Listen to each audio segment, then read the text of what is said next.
So this man is a former handball player with problems from both Achilles tendons when he runs, more on the left side. He also has a pronounced stiffness in the mornings. Examination shows an increased stiffness in the flexor hallucis longus, a pronounced forefoot varus, and a compensatory drop of the first metatarsal bone to reduce the forefoot varus somewhat. When pushing the first metatarsal bone back into its neutral position, you can see how much forefoot varus is involved.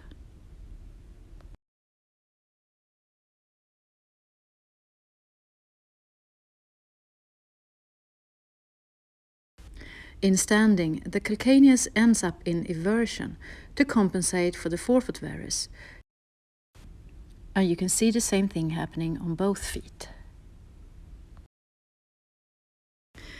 When we stabilize the femur by guiding it towards outward rotation, the calcaneus straightens up immediately.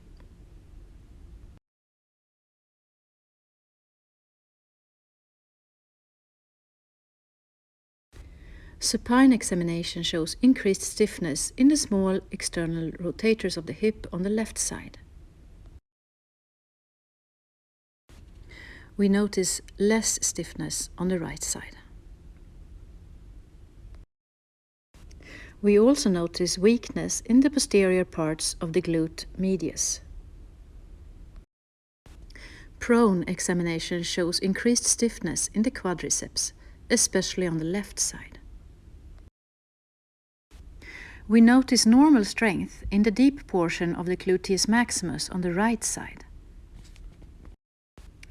However, there is clear weakness in the deep portion of the gluteus maximus on the left side. This muscle is, together with the proximal parts of the adductor magnus, the most powerful external rotator of the hip joint.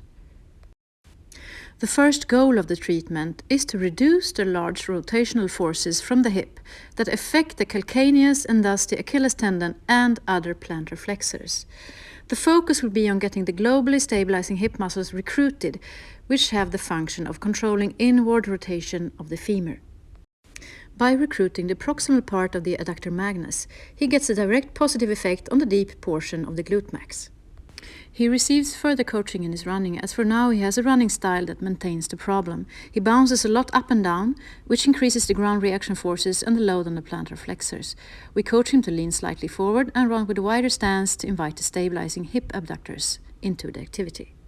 Immediately, he feels less of the Achilles tendons and also feels his hips and butt working.